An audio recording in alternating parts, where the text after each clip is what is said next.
The Kiss. Short story by Kate Chopin.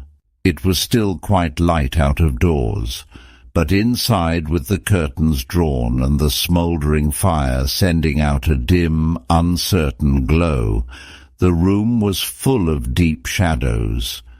Brantain sat in one of these shadows.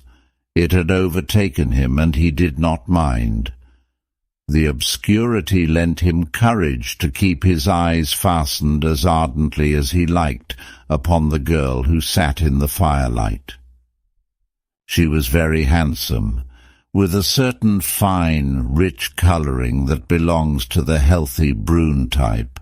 She was quite composed as she idly stroked the satiny coat of the cat that lay curled in her lap, and she occasionally sent a slow glance into the shadow where her companion sat.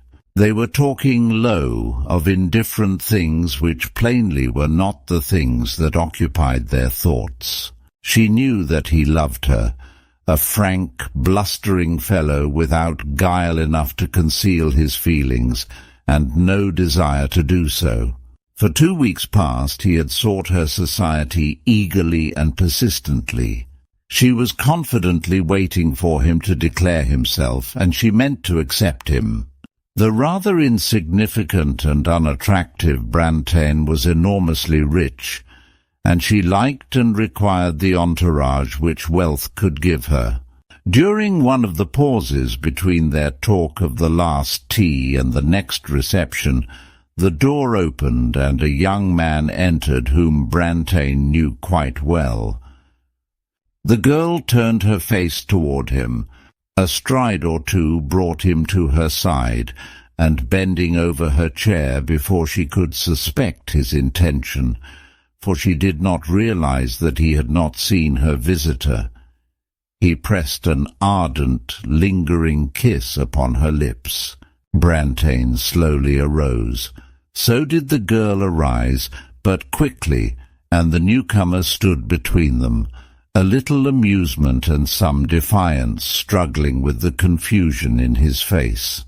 "I believe," stammered Brantain, "I see that I have stayed too long. I had no idea, that is, I must wish you goodbye." He was clutching his hat with both hands, and probably did not perceive that she was extending her hand to him. Her presence of mind had not completely deserted her, but she could not have trusted herself to speak. "Hang me if I saw him sitting there, Natty.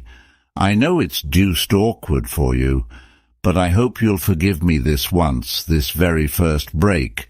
Why, what's the matter?" "Don't touch me! Don't come near me!" she returned angrily. "What do you mean by entering the house without ringing?" "I came in with your brother, as I often do," he answered coldly, in self-justification. "We came in the side way. He went upstairs, and I came in here hoping to find you. The explanation is simple enough, and ought to satisfy you that the misadventure was unavoidable. But do say that you forgive me, Natalie," he entreated, softening. "Forgive you?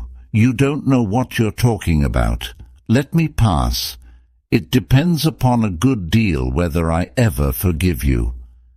At that next reception, which she and Brantain had been talking about, she approached the young man with a delicious frankness of manner when she saw him there. "Will you let me speak to you a moment or two, Mr. Brantain?" she asked with an engaging but perturbed smile. He seemed extremely unhappy, but when she took his arm and walked away with him, seeking a retired corner, a ray of hope mingled with the almost comical misery of his expression. She was apparently very outspoken. "Perhaps I should not have sought this interview, Mr. Brantain, but oh, I have been very uncomfortable, almost miserable since that little encounter the other afternoon, when I thought how you might have misinterpreted it and believed things. Hope, was plainly gaining the ascendancy over misery in Brantain's round, guileless face. "Of course I know it is nothing to you, but for my own sake I do want you to understand that Mr. Harvey is an intimate friend of long standing. Why, we have always been like cousins, like brother and sister, I may say. He is my brother's most intimate associate, and often fancies that he is entitled to the same privileges as the family. Oh, I know it is absurd, uncalled for to tell you this. Undignified even." She was almost weeping. "But it makes so much difference to me what you think of me." Her voice had grown very low and agitated. The misery had all disappeared from Brantain's face. "Then you do really care what I think, Miss Natalie.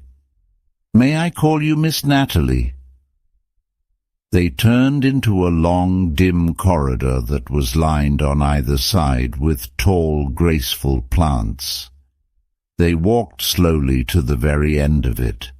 When they turned to retrace their steps, Brantain's face was radiant, and hers was triumphant. Harvey was among the guests at the wedding, and he sought her out in a rare moment when she stood alone. "Your husband," he said, smiling, "has sent me over to kiss you." A quick blush suffused her face and round polished throat. "I suppose it's natural for a man to feel and act generously on an occasion of this kind. He tells me he doesn't want his marriage to interrupt wholly that pleasant intimacy which has existed between you and me. I don't know what you've been telling him," with an insolent smile, "but he has sent me here to kiss you." She felt like a chess player who, by the clever handling of his pieces, sees the game taking the course intended. Her eyes were bright and tender with a smile as they glanced up into his, and her lips looked hungry for the kiss which they invited. "But you know," he went on quietly, "I didn't tell him so. It would have seemed ungrateful, but I can tell you. I've stopped kissing women. It's dangerous." Well, she had Brantain and his million left. A person can't have everything in this world, and it was a little unreasonable of her to expect it.